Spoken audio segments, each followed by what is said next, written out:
Good afternoon dear students, I am your teacher Sanjana. Students, कल की class में हम लोगों ने सेक्शन 4 इकोनॉमिक्स का expenditure and saving chapter complete कर लिया था। और आज हम लोग क्या करेंगे, आज हम लोग बैंकिंग सेक्शन स्टार्ट करने जा रहे हैं, जिसमें चैप्टर नंबर 4 हम लोगों को करना है। पेज नंबर 298 है।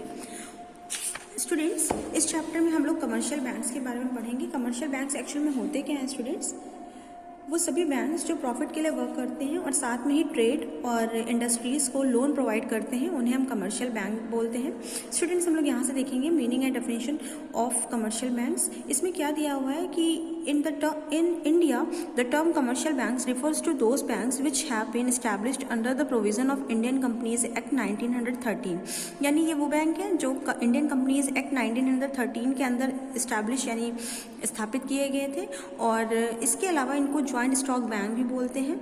और हम लोग इसको ऐसे भी डिफाइन कर सकते हैं कि commercial banks as the banks which finance the trade and industry of the country by arranging short term credit facility। Credit माने उधार होता है, यानी ये ट्रेड और इंडस्ट्री को यानी व्यापारिक कामों के लिए कंट्री में शॉर्ट टर्म के लोन प्रोवाइड करते हैं। स्टूडेंट, कौन कौन से हैं कमर्शियल बैंक? कमर्शियल बैंक में हमारे central bank of India, Punjab national bank, bank of India, इसके अलावा bank of Baroda, United commercial bank, Allahabad bank, Indian bank, bank of Mysore, Canara bank, other banks में भी और भी है, United bank of India, Indian overseas banks etcetera. Okay students, अब यहाँ पे हम लोग का क्या दिया हुआ है, classification of commercial bank. Commercial bank के बुक को भी क्लासीफाई किया गया है 2 पार्ट्स में, शेड्यूल्ड बैंक्स और non scheduled banks. Students, scheduled bank वो बैंक होते हैं जिनको आरबीआई की सेकेंड शेड्यूल में शामिल किया गया है। आरबीआई एक्ट 1934 के सेकेंड शेड्यूल में जो बैंक्स इंक्लूडेड हैं उन्हें शेड्यूल्ड बैंक बोलते हैं, और जो आरबीआई एक्ट 1934 के सेकेंड शेड्यूल में इंक्लूडेड नहीं है उन्हें नॉन शेड्यूल्ड बैंक बोलते हैं। कंडीशन क्या है? The scheduled banks are those banks which have paid up capital and reserve of ₹5 lakh. जिनके पास 5 लाख का रिजर्व या पेड अप कैपिटल जिनकी 5 लाख है, उन बैंक्स को हम लोगों ने सेकेंड शेड्यूल में इंक्लूड किया है and have been included by the Reserve Bank of India in the second schedule of RBI Reserve Bank of India act 1934। यानी रिजर्व बैंक के एक्ट 1934 में उन्हीं बैंकों को सेकेंड शेड्यूल में शामिल किया गया जिनकी पेड अप कैपिटल 5 लाख से ज़्यादा है, और उन्हें हम लोग क्या बोलते हैं? शेड्यूल बैंक बोलते हैं। और जिन्हें शामिल नहीं किया गया है उन्हें नॉन शेड्यूल बैंक बोलते हैं।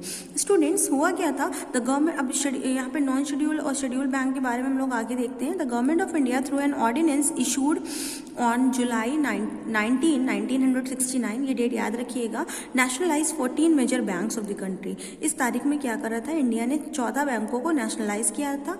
Again on 15 April 1980 6 more major banks were nationalised. और फिर से एक बार 1980 में 6 और बैंकों को नेशनलाइज किया गया था। यहाँ पे उन 14 बैंकों के नाम दिए गए हैं जिन्हें जुलाई 1969 में नेशनलाइज किया गया था।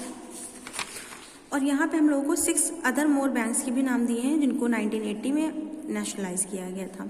स्टूडेंट्स, उसके बाद यहाँ पे फंक्शंस ऑफ कमर्शियल बैंक दिया है कि कमर्शियल बैंक क्या काम करता है। ये पहले नॉर्मल जो बैंकिंग के काम होते हैं वही हमारे कमर्शियल बैंक के भी काम है। सबसे पहला है एक्सेप्टेंस और डिपॉजिट, दूसरा है advancing and lending of money, next हमारा क्या है, एजेंसी फंक्शंस, और नेक्स्ट है हमारा other functions. Students, functions of commercial banks में हम लोग आज सिर्फ ये वाला फंक्शन कंप्लीट करेंगे, आगे का हम लोग कल की क्लास में करेंगे।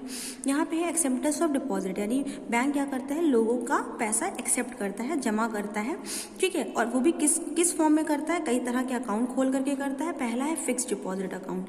स्टूडेंट, इसमें होता क्या है, इसमें हम लोग एक फिक्स अमाउंट डिपॉजिट कर देते हैं।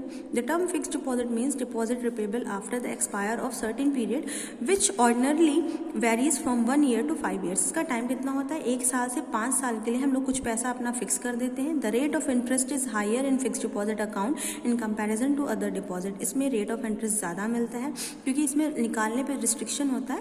अगर 1 ईयर का एफडी हम लोगों ने किया है तो 1 साल बाद ही हम पैसा निकाल पाएंगे, या 5 साल किया है तो 5 साल के बाद ही निकाल पाएंगे, और इसीलिए रेट ऑफ इंटरेस्ट ज़्यादा होता है। ओके स्टूडेंट्स, नेक्स्ट हमारा क्या दिया है, करंट अकाउंट स्टूडेंट्स किसके लिए होता है? ये नॉर्मल कस्टमर्स के लिए नहीं होता है, ये सिर्फ बिजनेसमैन के लिए होता है जिनको एक दिन में कई बार पैसे जमा करना पड़ता है और कई बार निकालना पड़ता है। तो इस तरह के अकाउंट्स के लिए, इस तरह के लोगों के लिए एक अलग अकाउंट बना हुआ है करंट अकाउंट। ये सिर्फ बिजनेसमैन ही ओपन करते हैं। No interest is allowed by first class banks on current account. कोई इंटरेस्ट नहीं देता है बैंक करंट अकाउंट पे, बल्कि जनरली क्या करता है, उन लोगों से लेता है। बैंक जो है charges some commission with a view to meet the expenses of maintaining such an account. इस तरह के अकाउंट के लिए बैंक कुछ चार्जेस बल्कि लेता है बिजनेसमैन से, क्योंकि उन लोगों का पैसा वो लोग बार बार आते हैं, निकालते हैं, बार बार जमा करते हैं, और इस वजह से वो उन पैसे को किसी चीज़ में भी इन्वेस्ट नहीं कर सकता है। इसलिए बैंक उसके ऊपर इंटरेस्ट देता नहीं, बल्कि उन लोगों से इंटरेस्ट लेता है, चार्जेस लेता है। ओके स्टूडेंट्स, नेक्स्ट हमारा क्या है, यहाँ पे प्रोसीजर दिया है कि हम लोग अकाउंट कैसे ओपन कर सकते हैं। ये आप लोग अपने आप रीड कर सकते हैं। और यहाँ पे भी हम लोगों को वही परफॉर्मा दिया है, पेन स्लिप वगैरह का, और यहाँ पे पासबुक का फॉर्मेट दिया है कि पासबुक में क्या होता है, एक तरफ डेबिट क्रेडिट होता है, बैलेंस दिया होता है, ठीक है। ये यहाँ पे हम लोग का परफॉर्मा ऑफ चेक दिया हुआ है, भारतीय स्टेट बैंक यानी स्टेट बैंक ऑफ इंडिया का ये चेक का हमारा क्या है, फॉर्मेट है। नेक्स्ट हमारा थर्ड अकाउंट आता है saving bank account. Saving bank account कैसा होता है? इसमें हम लोग का ये जर्नल अकाउंट होता है। जो भी हम लोग अकाउंट खुलवाते हैं नॉर्मली यही होता है, मिडिल क्लास के लिए होता है। इसका पर्पस होता है बैंक हम लोग के अंदर सेविंग की हैबिट को जनरेट करना। इसमें हम लोग पैसा जब चाहें तब जमा कर सकते हैं और अमाउंट निकाल भी सकते हैं। विड्रॉल के लिए वीक में 2 टाइम्स हम लोगों को टाइम दिया जाता है निकालने के लिए। Home safe account, home safe deposit account, ये सिर्फ बच्चों में थोड़ा सा सेविंग की हैबिट को जनरेट करने के लिए होता है। इसमें बच्चों को एक गुल्लक सी दे दी जाती है बैंक की तरफ से, उसमें ताला लगा देते हैं लॉक करके, और फिर बच्चे उसमें अपने छोटे छोटे अमाउंट्स को डिपॉजिट करते हैं और फिर उसको ले जाते हैं बैंक के पास, तो बैंक उनके अकाउंट में वो पैसा जमा कर देता है, फिर खाली गुल्लक वापस कर देता है। इस तरह से ये प्रोसेस चलता रहता है।